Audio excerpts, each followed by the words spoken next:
Hello, this is virtual Nina Ashby. Rev Ted Woodruff. And Virtual FM is your platform to all things spiritual. We want you to be a part of the show, ask questions, participate in discussions.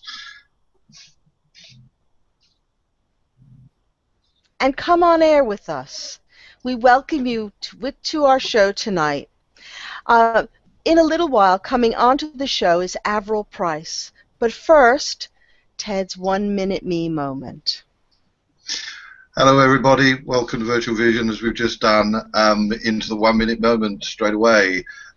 This is something I came up with a few months ago. It's been quite a while now, and it takes me a bit longer to explain it than the actual 1 minute that it is, but it's essentially something that came to me that we don't get enough hours in the day to do all the things that we should be doing, and we don't take time out for ourselves. I just came up with the idea of 60 seconds for yourself when the partner's at work or you are at work and you can take a little time out of your lunch break or whatever, and just sit yourself down quietly in an area where there isn't anybody around. Put your feet on the ground, close your eyes, and concentrate first of all on your breathing, and breathe in through your nose and out through your mouth, and in through your mouth and out through your nose. And doing it those two ways makes you concentrate on your breathing. At the same time as you're doing that, imagine that you're grounded down into Mother Earth. And the simplest way of doing that is to imagine a vine that joins your ankles. And then take another vine down from the middle of that one that goes down, down, down, deep into Mother Earth, and wraps itself around a rock, a boulder, or a big tree trunk to secure you down into Mother Earth and stop you floating off etherically. And the third thing to do is to throw an aura of protection around yourself, and it's simply as easy as putting an eggshell around you in your mind's eye, and it can be any colour you like. I particularly like white or gold because they just resonate with me, but it can be purple, green, blue, whichever resonates with you most. Having said that, I do find, as I say, that gold and white are the kind of light, good colours to my mind, not that the others aren't, so whichever you choose. And then spend 60 seconds just with the eyes closed, breathing and concentrating, having grounded and protected, and just spend 60 seconds connecting with spirit, your guides, whether they be Native American, Buddha, Christian, angel, archangelic, past loved ones, grandmothers, grandfathers, mothers, fathers, anyone who is on the other side, but equally you can connect with somebody who's still with us down here if they particularly resonate with you, and try and take 1 minute out of each day doing that. And Era would say, try it and then deny it. Give it a try. Back hopefully to Nina, and hopefully our guest very shortly. Indeed. Well, thank you very much for that, Ted. Always an inspiration, and we'd like to welcome everybody who's in our chat room now and really encourage you to participate this evening, or today, sorry, in our show. And welcome to all those people who will be viewing this on archive.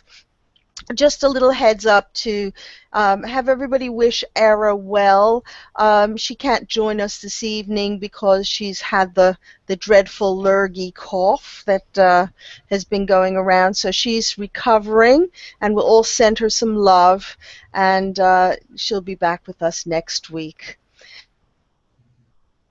To introduce our featured guest for this evening, who is a friend of mine. She's somebody who has been a colleague of mine that I've worked with in London at Psychic Sisters with for a while, and in her own right, an amazing person, a very knowledgeable tarot reader, clairvoyant psychic medium, and I'm sure we're all going to very much be interested in listening to her story and asking her lots of questions and maybe even persuading her to give some little mini readings towards the end of our show today.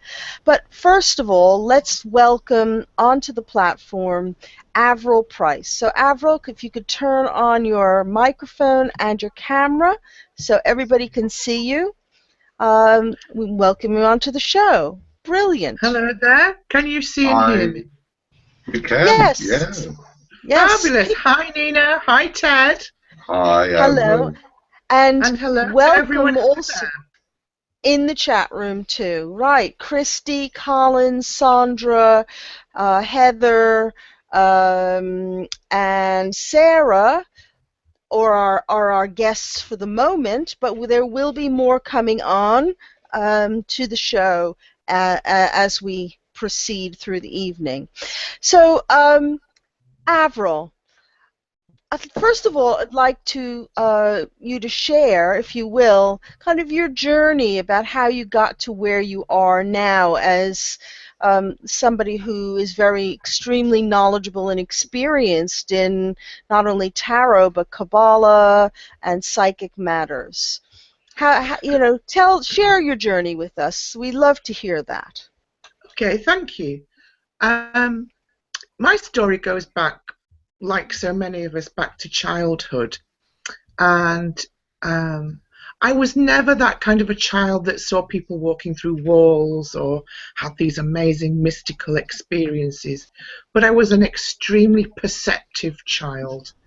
And I was very good at being able to tune into people. I used to know what was in their hearts. And I was always aware that there was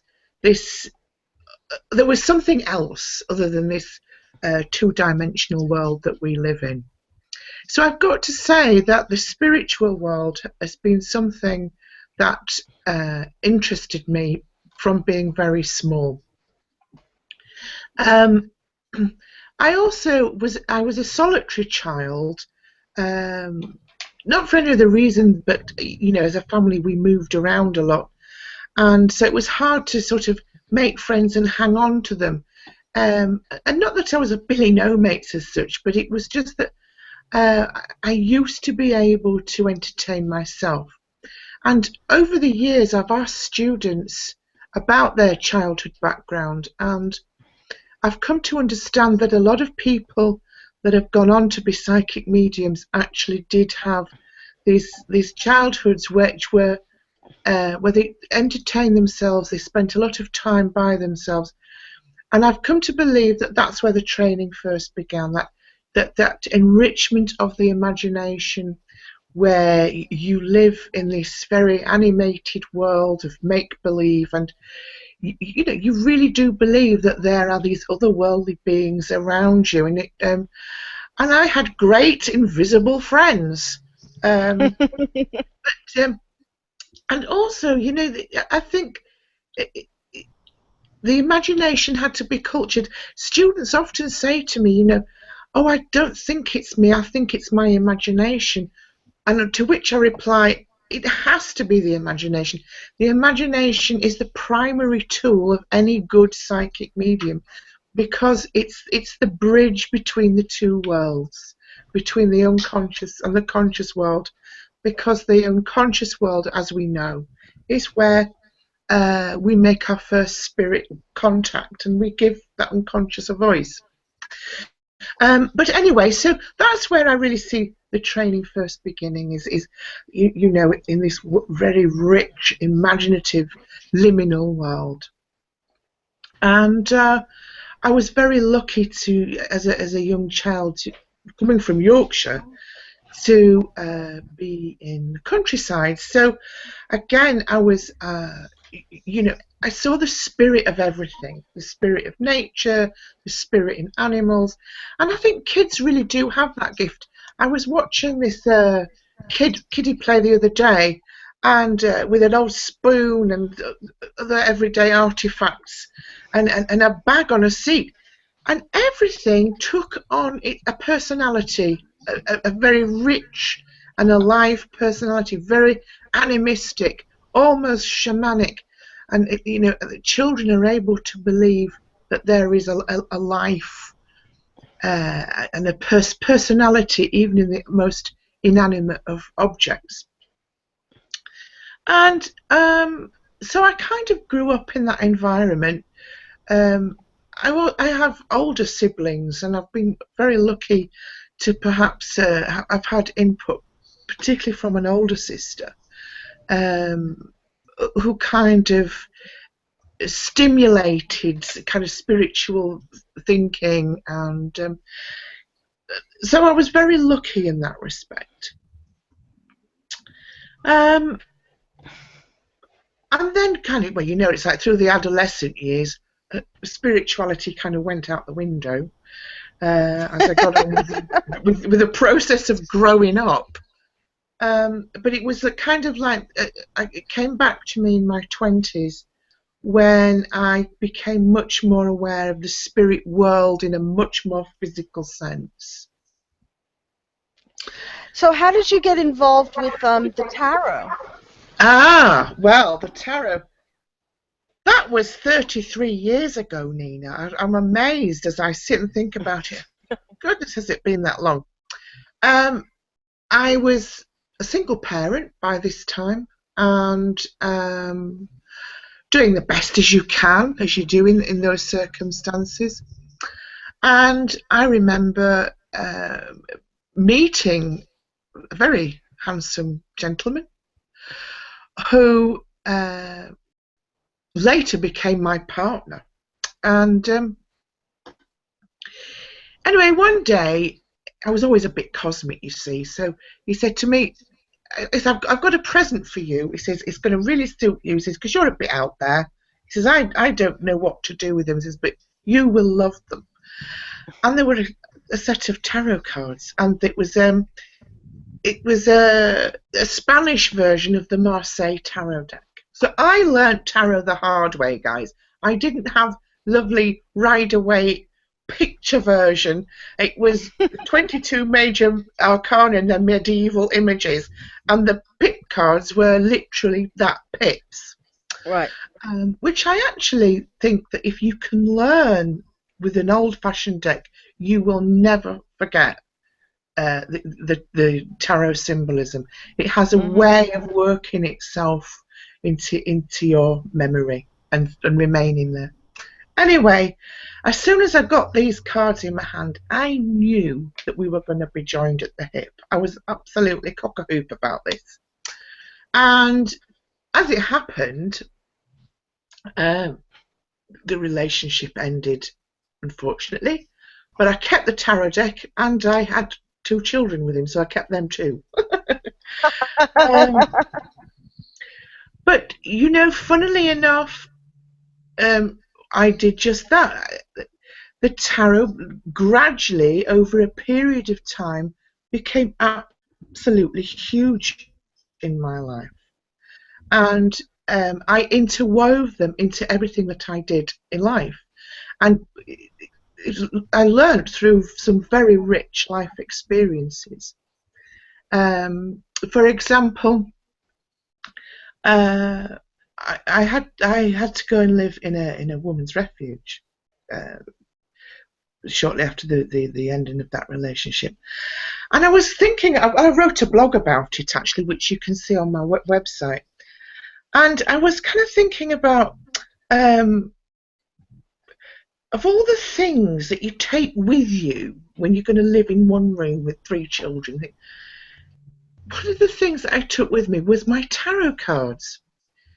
And I'm so glad I did, Nina, because, it was where actually I think the journey of learning tarot really took off in great earnest. Because on a Monday night, everyone would sit around the table and and I would get my tarot cards out, and the girls would love it, to look at the cards and see if they were going to be rehomed, or what was going to happen with future partnerships, and so on and so forth. And during the week, it could be really intense, because there was a lot of people living in a very small space. It was like one shelf in the fridge and one shelf in the cupboard. So it was always constantly being very mindful of each other. And so you can imagine that sometimes it would get a little bit fraught. But those Monday nights around that table were a time of great peace, and where everybody had a sense of belonging and growth. And it actually helped me enormously in terms of not only my own self-development, but keeping my place in the house. So in a way, it was almost like spirit at work. But I learned Yeah. a lot. It was where I learned how that, about other people and about human dynamics, and about how the cards are this fantastic mirror to our own personal story, which often begins within. I really do believe that our inner reality is far more important in many ways than the external one. The external reality is a phantom of what's going on the inside, and that we create the world we live in from the inside. So that's kind of where that philosophy began. Cool. Cool. And so you obviously had been working in other areas in the outer world for a while to earn your crust, so to speak, before you transferred Yeah. over to making a living from spiritual work. I mean, during this time also, I believe you did have the opportunity to study mediumship and clairvoyance and other kinds of forms of divination in conjunction with your own personal development as well. Is that true? Well, yes. Prior to all of this, I needed to go and develop some work skills. I mean, I was my background is in social sciences, so I was going to get myself all genned up about this, but I needed the work skills. So, I did a stint with the Citizens Advice Bureau. I worked with people with learning difficulties. I was very much into welfare, and I really do feel that working as a psychic and as an advisor, as an extension of that. And my intent and purpose was I was going to work in that field professionally, but Spirit had other ideas. And I wound up at the college, and I have to say that pretty much most of my career has been a series of flukes and synchronicities, because I didn't even know the college existed.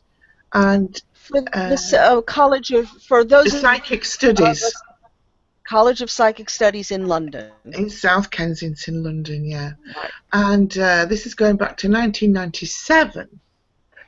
And my sister had intended to do a workshop on spirit guides, but couldn't go. So she said, Avril, you take the ticket, you have a day out, you go and do and see what you can get from it. And Linda Kay was the presenter. She's not at the college anymore, sadly. She was a brilliant teacher, and we just kind of connected. And I just got so much out of this workshop. It was fantastic. And at the end of the workshop, she kind of pulled me to one side and said, you've really got to develop this. There's really something going on. And of course, I was a bit cynical because she said, I thought, oh, she just wants me to enroll on her course. And, I thought that maybe her aim wasn't as true as it actually was. But oddly, I was compelled to take her up on it. And I've come to believe that whenever you're compelled to do something, whenever you have a compulsion, follow it, because it's often your spirit that's guiding you to that very important milestone or stage in your life. So I did. And that was the beginning of some very serious training, which I absolutely loved. And at that time, it was still working alongside the stuff I was doing in public welfare. But one of the magical things I got out of being at college as a student was about being with like-minded people. It wasn't about a career choice. It never entered my head that I was going to be a professional medium or a platform medium or a teacher or any of those other things that I do now. It was essentially somewhere to go and follow an interest and be inspired and a bit stimulated and be with people who, were on the same wavelength. And I look back on those days with great affection. Well, it's so true, isn't it, that most of the people who are professionals that we know did get to where they are by exactly what you said, flukes, coincidences, and synchronicities. Yeah. I It's think if quite anybody, inspiring, really. yeah, I think if anybody had said, "Oh, you're going to be a medium," you'd have thought, "No, you're completely bonkers." It's not something that you wake up one day and think, I know, I'm going to be a professional medium. It just doesn't work like that. And appertaining to tarot, I think that we don't find tarot. Tarot finds you. I'm sure, Nina, that you will be able to tell a similar story. Yes. It's not like you go out to a shop and, oh, I know, I'm going to read tarot cards. I think it's a certain kind of person who has a certain kind of dialogue with a life backdrop that ends up reading tarot. And I think that there are people who go out there and they live life in a very physical way, but are able to kind of process that physical experience into something really spiritual. So it's not just when you go for a tarot reading with that person, it's not you're getting a tarot reading like somebody's reading cards, but you're getting like this alchemical dynamic where the base physical life is processed into something much more refined, and you're actually looking at the mirror to the soul. Yes, I totally agree with you. And I feel that your statement was so interesting. It says that in saying that the internal reality is mirrored in the external experience, and then that is shown by the cards, aren't they? The cards are that external mirror for the individual to perceive what they've created and what they can create in their life. I get great joy actually out explaining to people that we are master creators in our life. I do think that this is a planet of magicians. We are creator gods. And that the seed of that creativity is always on the internal. Mm-hmm. And I think that we have to take a certain amount of personal responsibility for that. And at the same time realizing just how magnificent and brilliant we are, and in our ability to make a world that we want to live in. But I also feel that with that, we also have to understand that there are kinds of we're offset by different influences and trends that operate in our life. And I think that tarot is such a wonderful system for reflecting all of that back to us. And so when I sit with a client, I will tell them that, hey, I'm not a fortune teller, but what I can do is show you your story in pictures so that you can step back and take an objective view of what's going on in your internal landscape, because, hey, that landscape then is about to be projected into your physical reality. Yes. And I really enjoy that because that can be so empowering, and hopefully the client can then go off and make quality life choices. Well, I love that because with the gypsies say that card reading is storytelling. Yes, and it is true. Absolutely. It is true. It is storytelling. It's a story of somebody's life. So that's beautiful way that you've put it. And um, I know that you teach tarot and to a lot of people in many countries in the world, off to Mm-hmm. Germany, off to Sweden, off to Finland, to various parts. And for you, is it what is it? What is it that is so inspiring about being able to uh, get people to be able to read the cards or for themselves and for others? Ah, um, what I really enjoy taking people from the foundation level where people either have no real knowledge of tarot or an inkling. And I adore those light bulb moments when it's, aha, you know, something's beginning to make sense. I understand my own train of thought now, or suddenly, by unpacking the symbolism or the archetypal value of the cards, you suddenly get insight into your own spiritual path and your own sense of self and development. Um, and I really feel quite proud of the 3 classes that I run at the college. But it has been interesting travelling, and it was something that I asked for.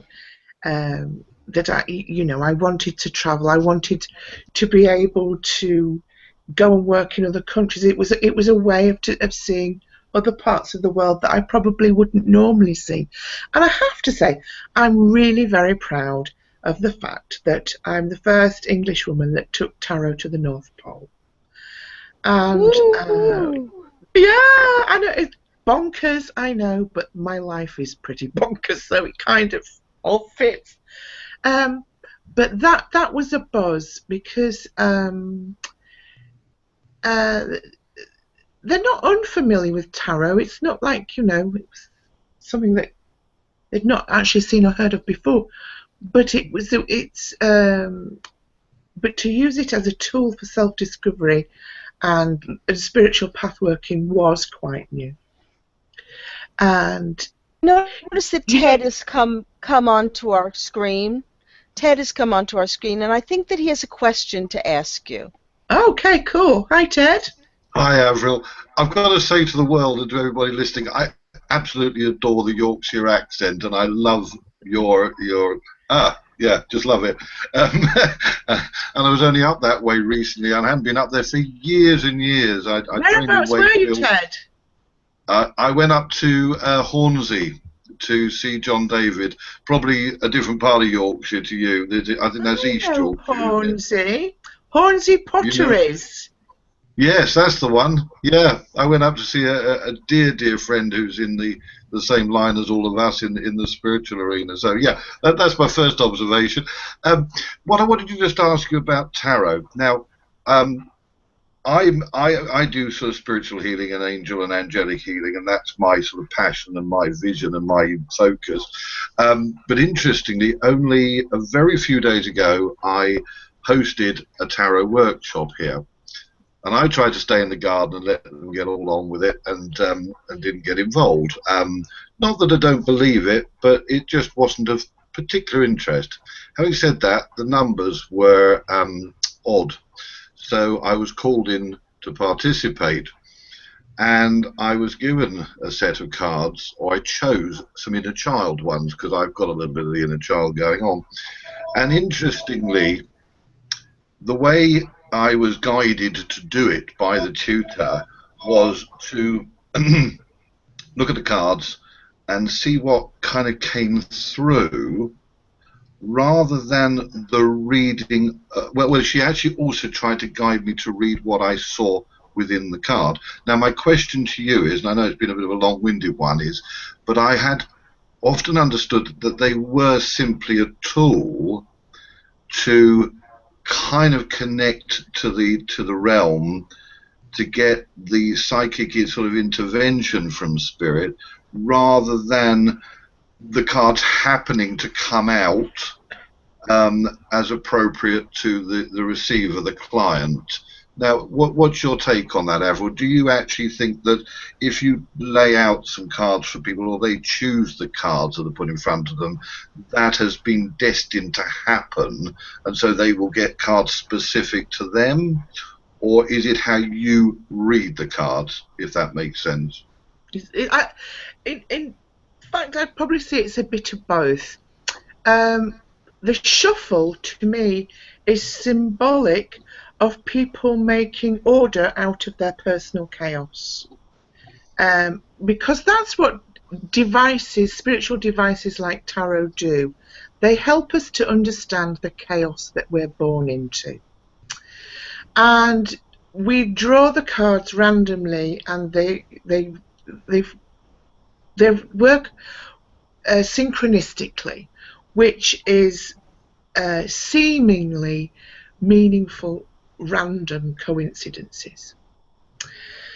However, tarot there are a series of archetypal images that represent every known human experience.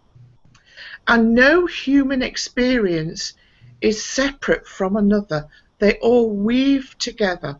And in actual fact, if you lay out the major arcana, you can see the progression from one card into the next. Although we can read them separately, they are still all very much a part of each other.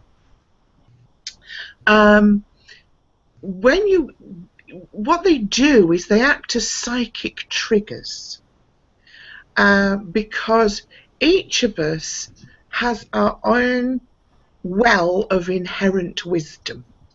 We come into this world with a memory of every single human experience, because, eternity, it's a long time, and we've all been on this journey into eternity, and we've all had many, many incarnations. And I think that cellularly, within the second brain and the solar plexus, we remember what it was to be a human before, and we relate to each other even in the collective unconscious. So although in this life we may not have had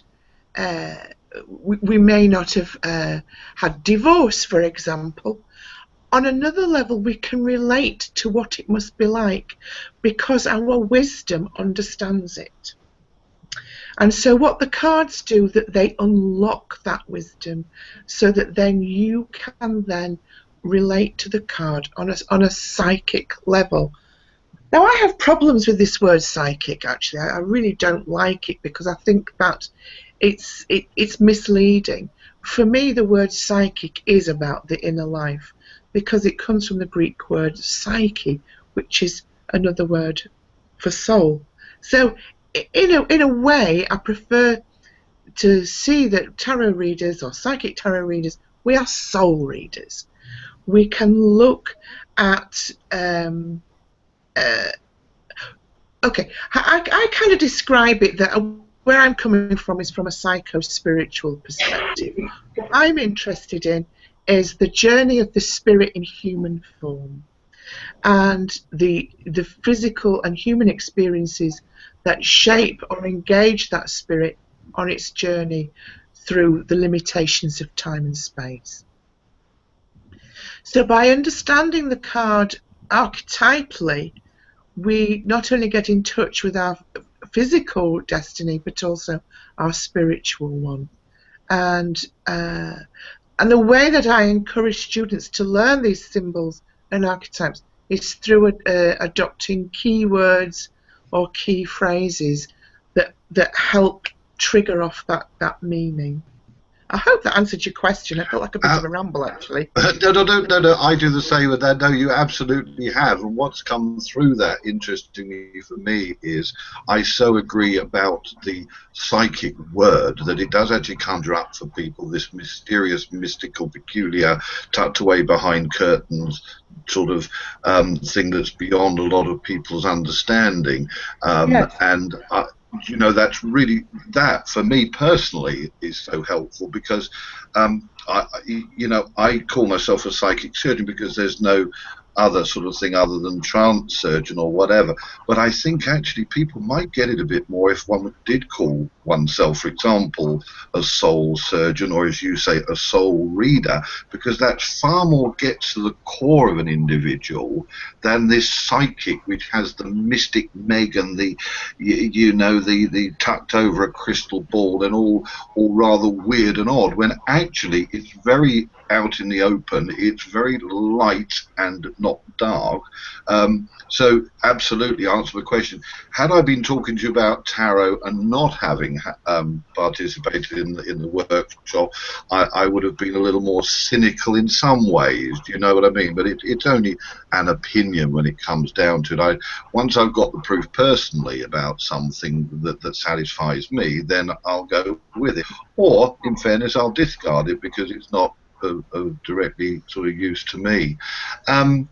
Before Nina comes back in, because I'm letting folks, just so you know, I'm letting Nina lead because she knows Avril better than I do, and whatever. And if I say I'm not a medium, then everybody squawks and says, "Oh, but you are." But could we just touch on the cabala aspect of your life? We had Simon Ludgate on. I don't know whether you happen to know Simon, but he's been studying it, I'm sure, for the last few weeks or months. Could you, for the amateurs or the people who know nothing about it, tell us a little bit about what it is? The cabala is a never-ending source of fascination, and I must say at this point that I am no cabala scholar. But it's like everything else on this journey. I kind of found myself thrown into it. And the cabala is the tree of life, which is made up of 4 worlds, 10 sephiroth, which are, it means emanations, so the emanations of light, which are placed on the tree, and there are 22 pathways, and there are 22 major arcana in the tarot deck, and each of the pathways can correspond to a particular tarot card. This is not, I have to say at this point as well, that a cabala scholar would not necessarily put tarot on the tree. I do because tarot's my thing, and the link between tarot and the cabala began with the Golden Dawn and MacGregor's Mathers and Papers and people like that.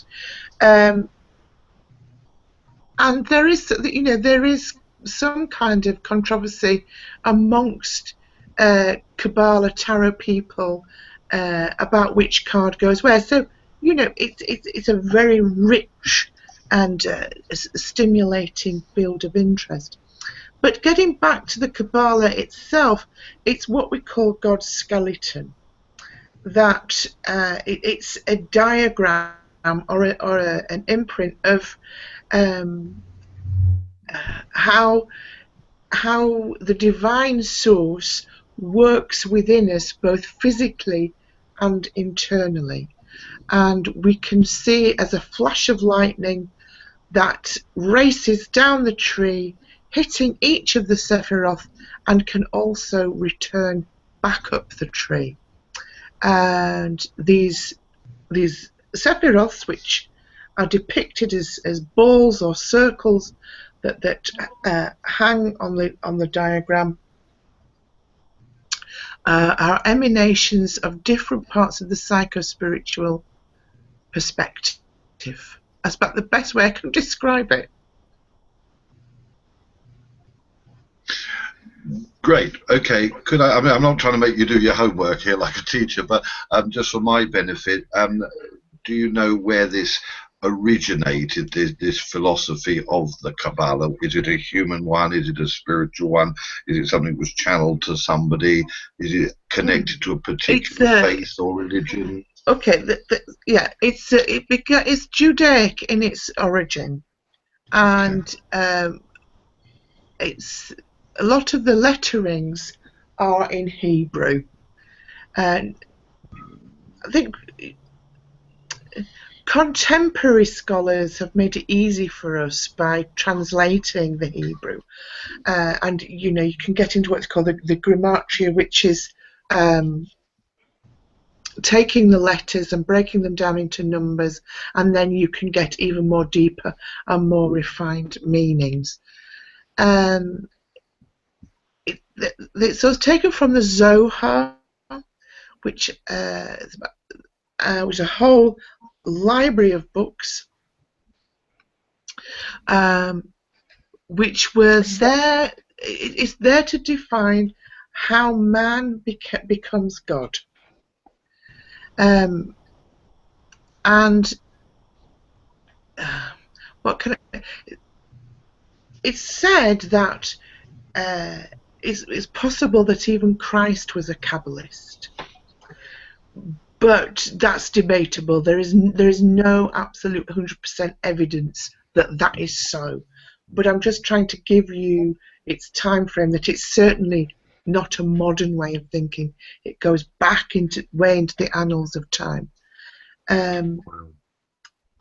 Yeah, it sounds like if it predates Christ, then yeah, that's an old scripture or an old philosophy, isn't it? Wow, that's kind of cool.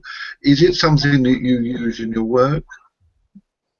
I do sometimes. I tell you what I find the Kabbalah very useful for is looking at psychosomatic illnesses. So, for example, if somebody has problems in their lower back, so if it's on the left-hand side, and I can attribute it to one of the Sephiroth, and through understanding the meaning of that Sephiroth, or that emanation of light, it can give me an idea into how that pain or how that illness was created. So, for example, if okay, let's try you, Ted. Have you got any aches and pains anywhere, or do you have any minor health issues? Yes. Yes. Do you want me to tell you what they are? Or? Yeah. Yes. Left ankle. 18 months of pain in the left ankle. Left ankle. Okay. I feel that with you, Ted, you are looking at many possibilities and lots of potential and areas that you'd like to explore. I think that sometimes your thoughts are really huge, but it's that how are we going to make these ideas into the physical and the practical? I feel that because it's the ankles and the feet, your issue is about putting these ideas into some kind of action, and there is a worry with you that you're not very grounded, and maybe people tell you that you're not very grounded, and it wouldn't surprise me, and I shall hazard a psychic guess here, that you're either a fire sign or an air sign. And if you're not either of those, then I would say there'll be a predominance of that in your chart. Because we tend to be our ideas a little bit out there. But I feel that in your physical life, where's your place in the world, because the feet are to do with Malkuth, they've connected to Yesod, which is the foundation, which is what you're bringing into the world, the ideas that you're manifesting, but it's also Malkuth, which is your place in your kingdom. That I hazard a guess that there was little support for you growing up around some of these creative ideas and the things that you wanted to do. So I feel that maybe in your formative years you would have had an idea, perhaps, I don't know, to be a painter or a writer, and there was no one who said, you know what, Ted, yes, you can go and do that and we're going to support you. I think you were talked out a bit and you were encouraged to do something else, which maybe, it's okay on a practical level, it did what it's supposed to do, but it didn't fulfill you as a person. And I think that being in the spiritual world, as you are, gave your creativity some credence. It's a way for you coming back into that creative aspect of your spirit. And when it's about leading with the left, it's about now walking into your ideas and making them happen, and really believing that they're going to happen, and sourcing the people who are going to put wheels on these ideas and bring them into the manifest world. Do you understand that, Ted? I was so tempted to go, no, it's all absolute rubbish. No, absolutely. Oh, my God. You are so spot on. Yes, so spot on, because you don't actually know what I'm doing at the moment and what my life journey has been like. And it's like you know. But yes, I've been developing all this year a holistic centre down on the south coast, sourcing the people, like you just said, to help me do it. There are times when although I preach to the grounding and protection, I possibly don't ground myself sufficiently. And whilst it wasn't a lack of support parentally, it was actually I didn't have the teachers or the guidance to which career to go into. I never knew. I never knew up until, as you said, the spiritual side, and then I found my métier, my place, in the spiritual, which has been awesome for the last sort of dozen years or so ever. So, folks, that so works then, doesn't it? Okay. So what I was reading there was the Sefer of Netzach, we're connected to, which is about potential, eternity, scope, manifesting in our life, and Hod, which is to do with our personal glory, connected to Yesod, which is where we organize our ideas into the astral plane as they become form into consciousness, and Malkuth, which is your physical kingdom and how you operate in that. So, a very basic understanding of the tree and the Kabbalah can be really helpful, whether you're a tarot reader or not, really. It's what I mean. It's about God's diagram, because it works on the idea as well that we're all God, that we are dualistic by nature, that we are very animalistic, very carnal, very primordial, but we're also very divine. And so what it shows us is this balance between our animalistic self and our divine self. And really, it's about getting the balance right between the two aspects. Wow. I mean, that sounds something that really is resonating with me, and I'm going to look into that somewhat more. Can I invite Nina's back? Thanks for the opportunity there, Nina. As I've said to the folks, I'm allowing, it's the way it is tonight that Nina knows Avril better, but I've had my two penny worth, and thank you so much for that, because that so has resonated with me and makes sense, and I'm going to start having a look into this here Kabbalah thing, etc. So it's very interesting. It is very interesting. It really is. Yeah. And Kabbalah really is about how creation, the principles of how creation comes from the divine into the physical plane. And when you have an understanding of that, what happens is not only your physical world, but stuff that happens to you, accidents or things that happen outside in the political world, you have some kind of framework upon which you can pin this and create understanding, and it's fantastic, so interesting, and you've explained that very well, Avril. Oh, in a very, I don't know, something is very complicated. Something is very complicated. That's very complex. That's hard to explain simply. Yes. It's, in a way, Kabbalah has to be lived. It is. It does, of course. But we're all living Kabbalah. Even if we don't know about Kabbalah, we're living it. Absolutely. We're in a understanding of the world in a different light.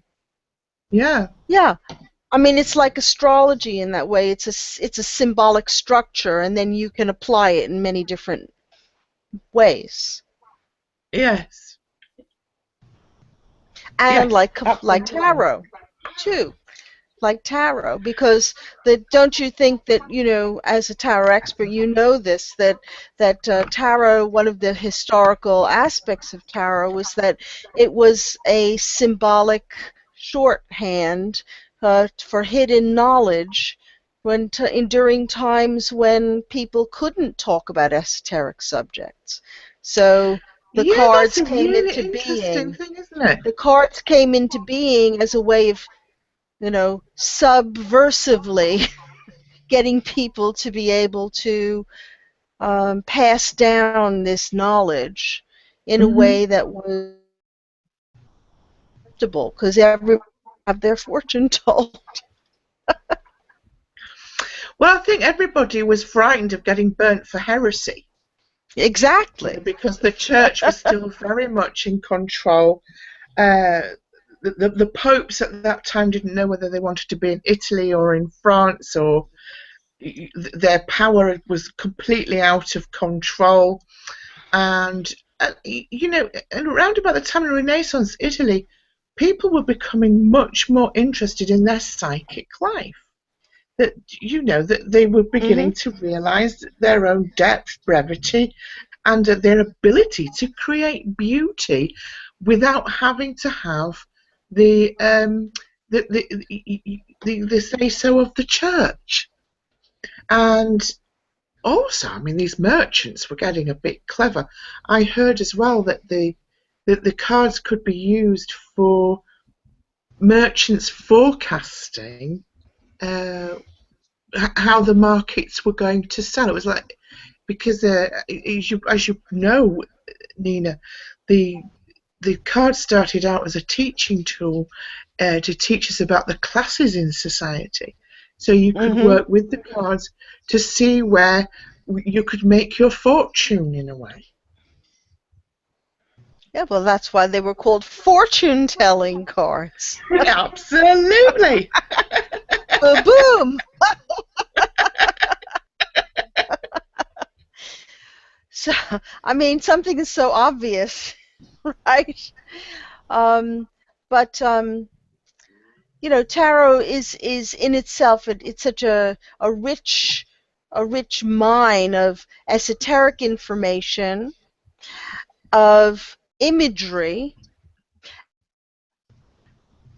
all the different area aspects of life, from the most mundane to people to one's spiritual pathway, and it's totally encompassed within the cards, and that's what makes it so absolutely incredible in terms of touching, heaven and earth. Yes. And as above, so below. Hmm. And we're taught that we are of spirit and of earth the same. And I think that Yes. leads us on to this idea that we are the divine and that we are animalistic as well at the same time. I ponder a lot on that thought. Yes. Me too. So we've had some good discussion in the chat room, behind the scenes, as we've been working through, um, as you've been talking so eloquently on this subject, and Sandra has said what you about going into the hospital. She went into, I can't see it, the chat's not going back, but she had to go into a hostel as well, and she learned about frugality. She learned a lot about herself through those kinds of difficult experiences. And Uh-huh. I think Tina had said previously that she, had experience being black sheep in the family, and that a lot of the people that she knew, who are involved in spiritual work, also had that experience, as I can raise my hand to that. And so a lot of the things that you have been talking about in terms of your own journey, spiritually, that brought you to this point, have really resonated with the people in the chat room. Oh, that's lovely. Um, and uh, people also talking about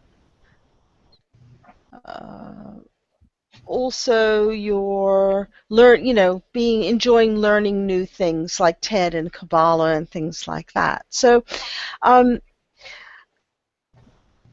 a lot of the very interesting things you've been talking about is, your pathway, Kabbalah, tarot, the connection between those two things, and also how the psychic side of things has to be married to this knowledge. It's not just about knowledge, it's more about the art or the feeling of being able to tell that story in resonance to somebody else. It's not about getting the cards and just saying, oh, the magician means this and the ace of swords means that. And it is about a story with lifeblood and flesh and music and aromas and the sensual things of life. A living dynamic. It's about bringing the archetypes to life. Yes. And making them living, breathing things. That's the feedback I get from my students, actually, is that when I teach the tarot, I encourage them to see the pictures as living, breathing entities in their own right. That's amazing. Now, do you think that you might be willing to give some people some mini readings to demonstrate your wonderful gift? Sure, that'd be my pleasure. Brilliant. Okay, so I'm just going to put out, Ted, could you type into the chat room?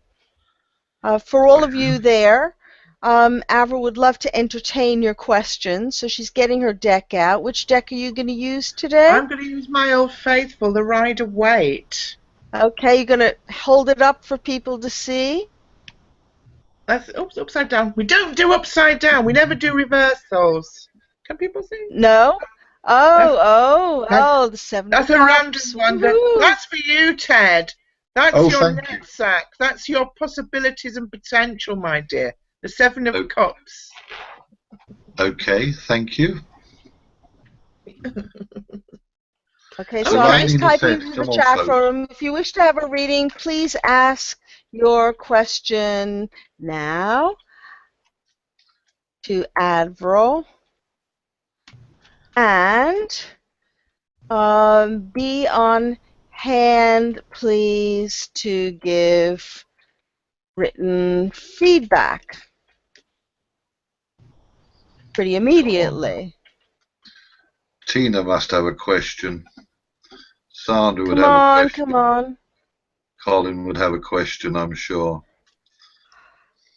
And we've got some people who've never seen Heather, and let's see, who else is there? Christy is there. Sarah.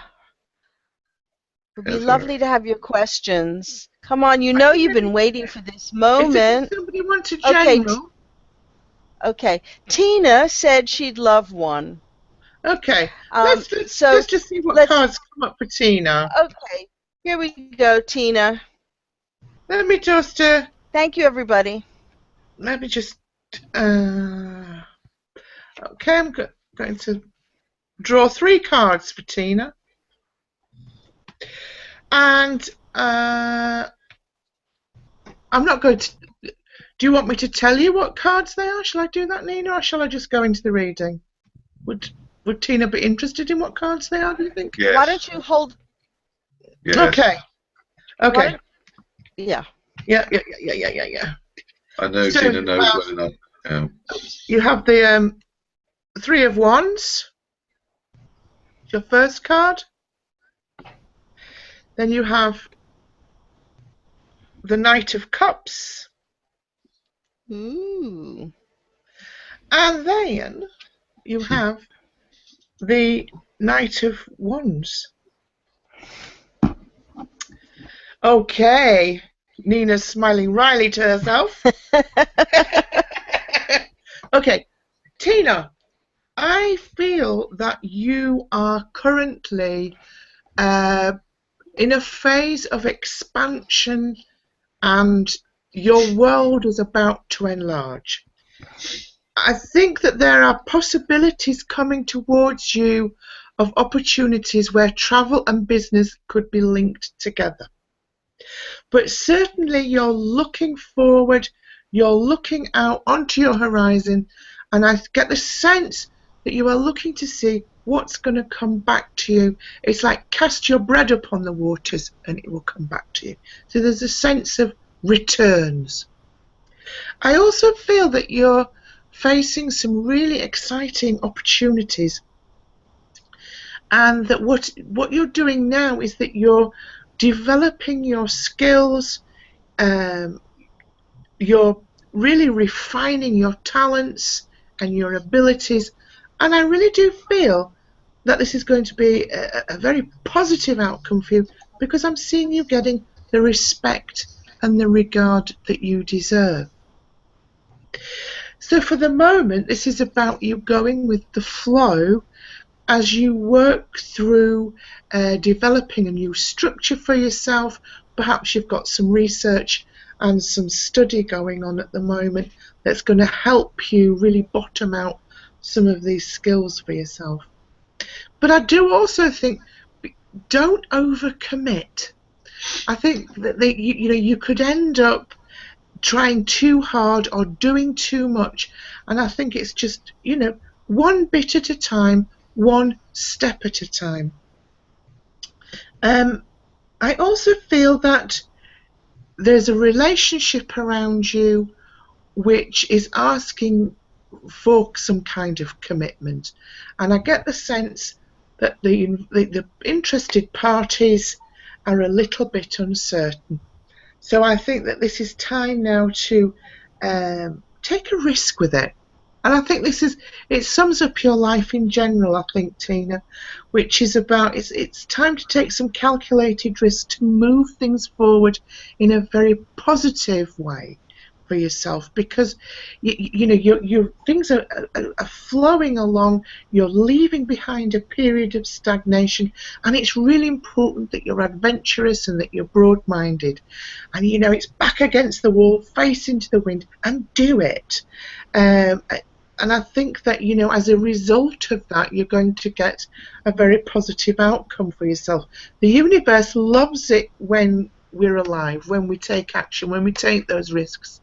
The universe does not like it when we kind of like flatline or stagnate. So it's time to take some action, both in the areas of relationships and building on your skills and your talents for your career.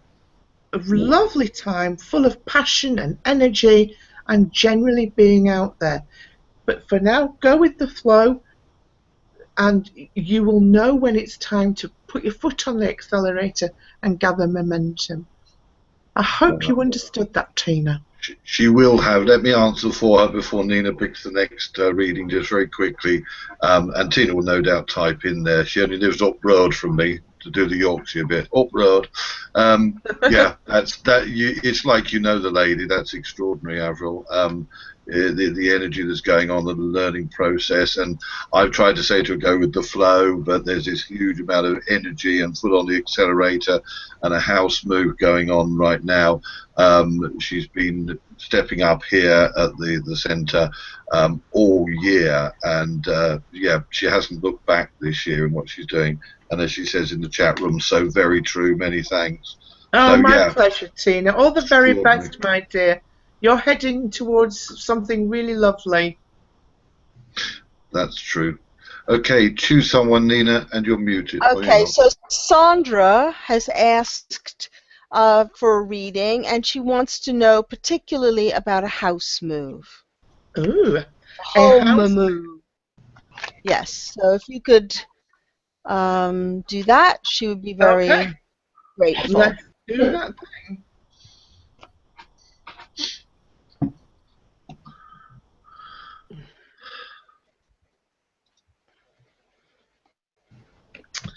Okay.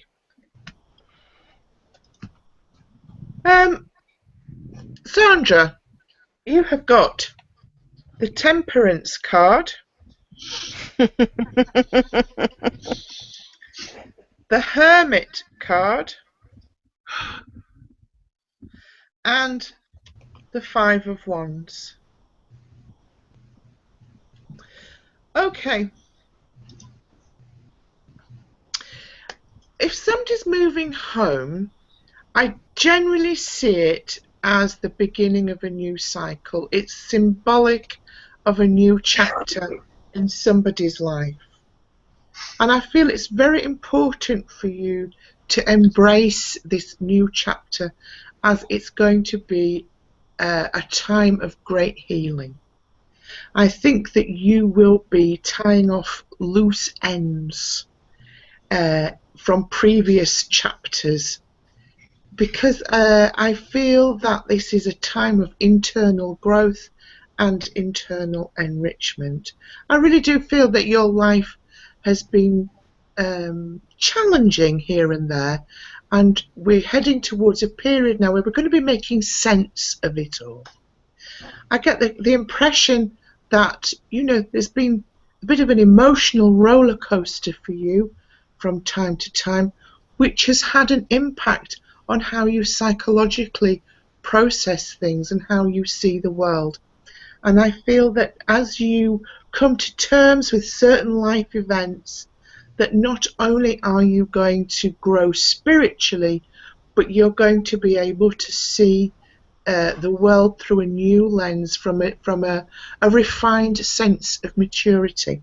I see the Temperance card as what I call the water into wine, where we're taking our base self with all that stuff and we refine it, and then we come up with the wine, the elixir that brings us nearer to heaven. So I feel a lovely time of healing, allowing spirit in, and trusting the healing process. Allow yourself to tie off those loose ends. But what will be needed is a life review, and it's looking at your life, how you've dealt with things, the people that have peopled your life. But you have to do this life review lovingly, because from that comes pure gold. And that is your wisdom. You are gaining wisdom from your own life experiences, which is priceless. And maybe you need some time to be able to reflect and contemplate who you are and where you're heading with it all. What is it that you want to do? Where do you see yourself going?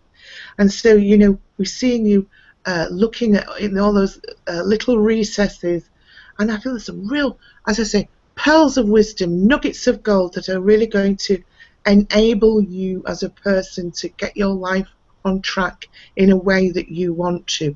I also get a sense that there's psychic protection and you're being guided at this time. And I want to tell you that if you shine your light, you will give permission for other people to shine theirs. And so that kind of gives me a clue that further down the line we could see you perhaps helping people to embrace their own spirituality also. But you're surrounded by people who are giving you advice. And as loving as it may be, I think it's important that you ignore it, really, and go with what you feel you want to do in your heart. Because I think there is conflict and confusion around you, and the only way that you're going to see yourself through this confusion is by following your heart, being in touch with your passion. And if you follow your heart at this time, you're going to set a precedent. You're going to open a road for yourself that's going to be very fulfilling and will help you to reach certain goals which may not be very clear at this stage.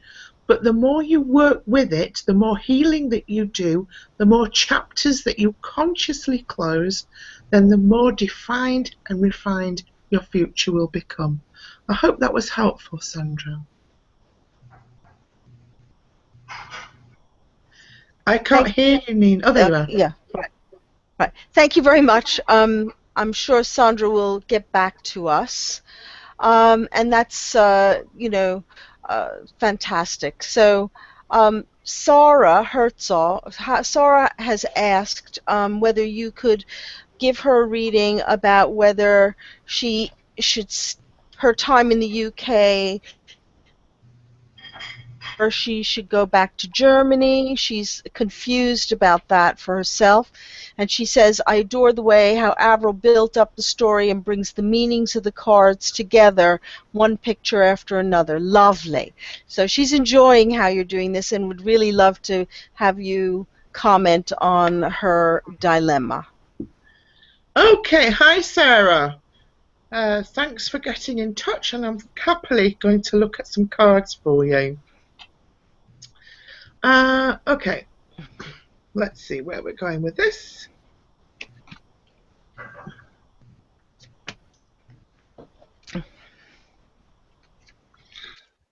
While you're doing that, Avril, Sandra has come back and said thank you so much.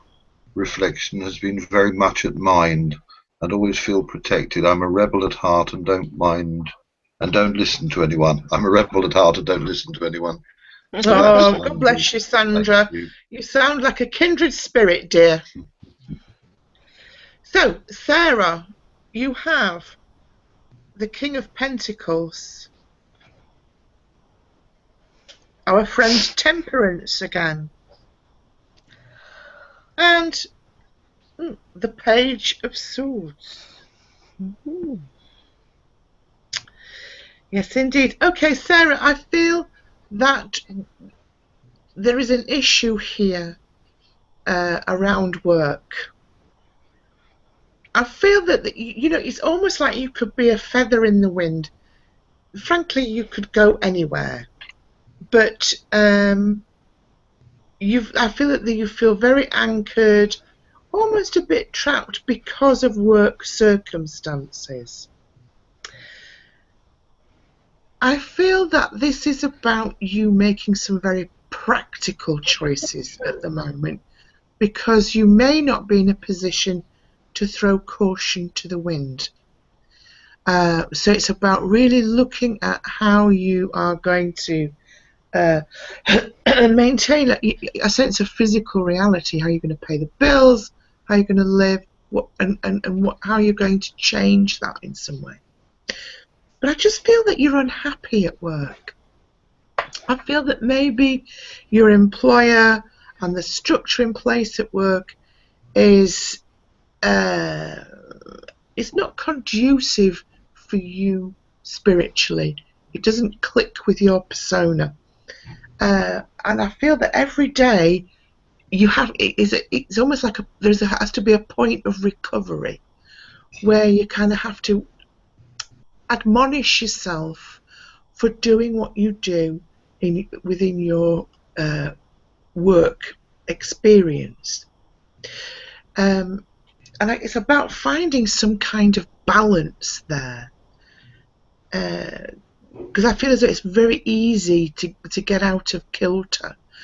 It's almost like your passion isn't being supported, and you certainly don't have the mental stimuli that you require to feel truly fulfilled. And I'm not 100% certain that you actually know where you want to be or what it is that you want to do. So the Page of Swords, which is what I call the card of the sophist, is saying use your intellectual nous here.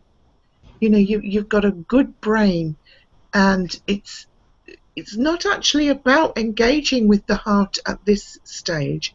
It's about being a little bit cerebral and looking at what your situation from a very practical point of view. They're only that you're not standing in your own power and you're not speaking your own truth. And this could be because there are certain factors in your day-to-day which disable you from doing that. However, I get the sense that with a little bit of research, a little bit of planning, that you could find the right place and the right employment for you, because the two will actually absolutely go hand in hand. And research, actually, I think is your thing. I don't know if you're thinking about going back to study or retraining, But if that is the case, then it's certainly very well aspected for you. I also feel that for you, wherever you live, there has to be an outlet for you spiritually, because I feel that in there is what I call the secret healer, that we're born with this ability to heal. Our life has kind of enabled that, and now it kind of needs to have some legs and run, because I feel as though you've kept it hidden for a while, or it's not been allowed to truly emerge. So that has to be factored in when you think about where you want to live and who you want to be as a persona in the world. So, Sarah, I hope that is helpful for you, my dear.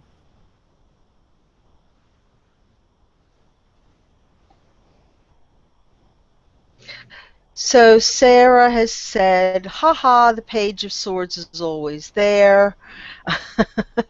And she says that's all true. Thank you very much. And right, so Carrie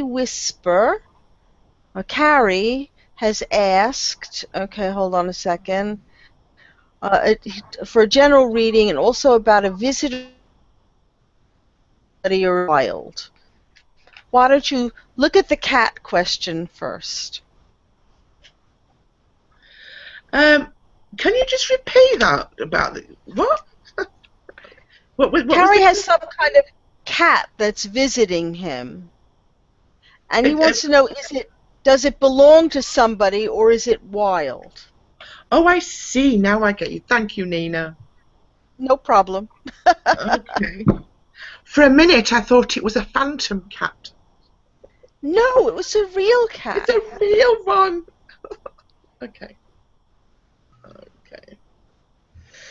Let's have a look at the kitty cat.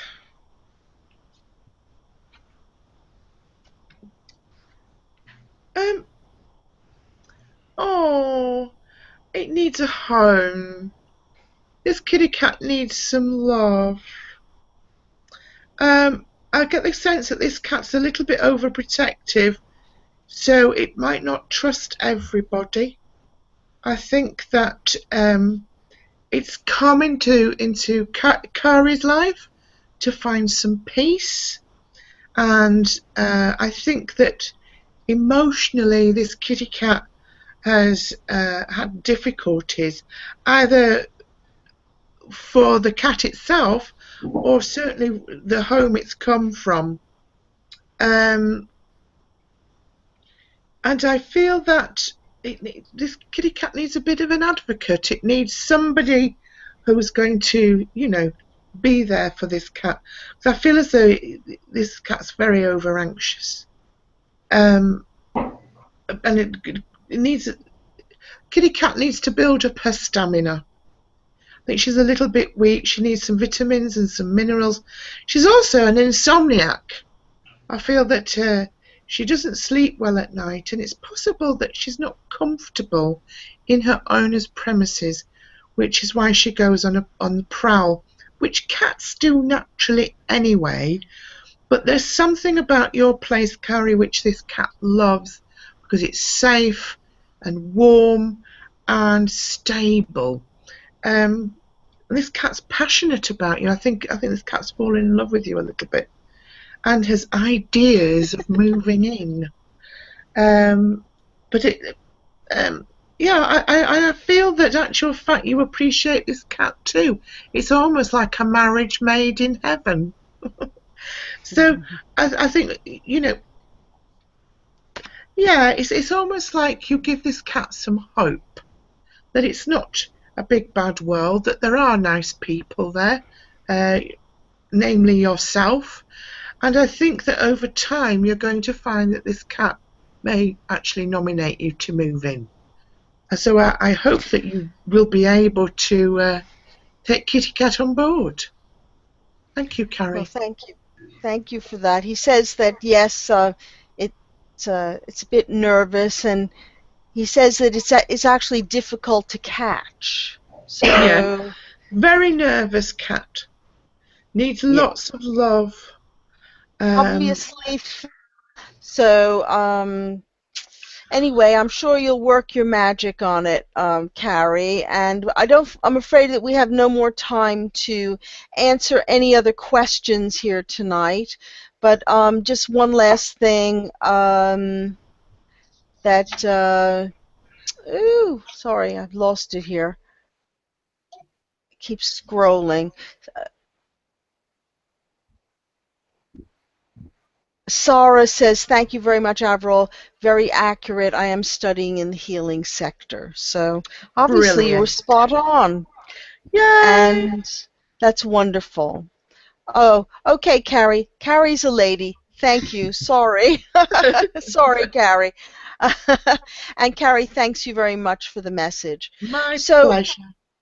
Avril, thank you so much for doing all of your amazing work and demonstrating your beautiful way of illuminating the story for people in such a wonderful way. And it just goes to prove how, remotely somebody asks a question, you choose 3 cards intuitively from the deck, and how they have such a strong connection to those people's experiences.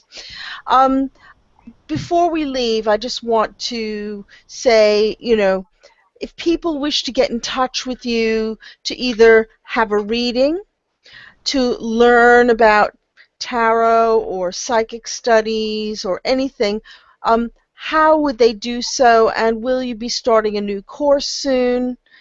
If you could just share that with our listeners, please. Okay, yes, my pleasure. So my teaching is based mainly at the College of Psychic Studies in South Kensington. That's www.collegeofpsychicstudies.co.uk. I will have new courses starting in January. My foundation is on a Monday night from 7 till 9, intermediate Wednesday 7 till 9, and advanced Friday 7 till 9. You can also find details of those courses on my website, www.avrilprice.com. I do offer workshops at my home. These are called kitchen table workshops, where we look at practical spirituality working with the tarot. These places are limited to 8, so you get lots of opportunity to talk with me, each other, and lots of exploration. I also have a mentoring program called Tarot U.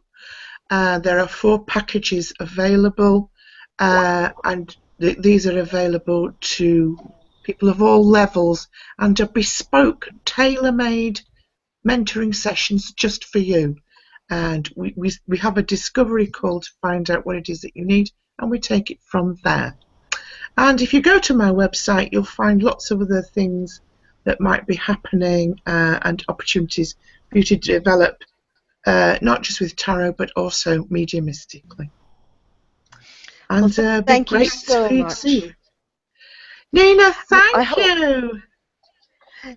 It's been wonderful to have you on the show, and for myself, I really hope that you can be a guest again, and I'm sure, Ted, you think so too.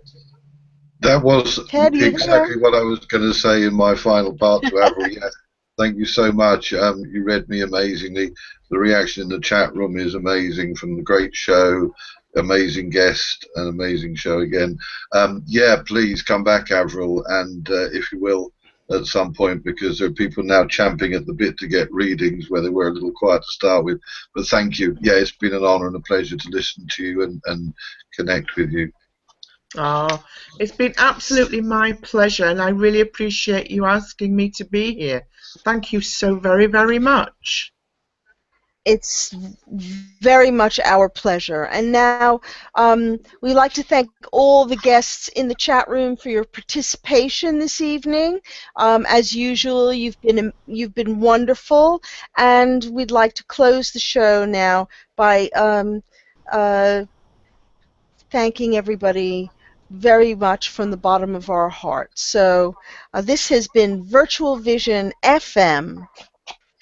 And follow us on Facebook, Twitter, or contact us at our website www.virtualvisionfm.com.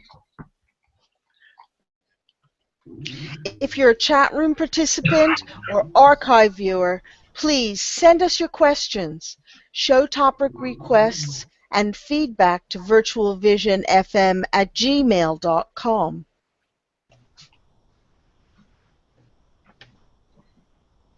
We want to hear from you. Because you matter.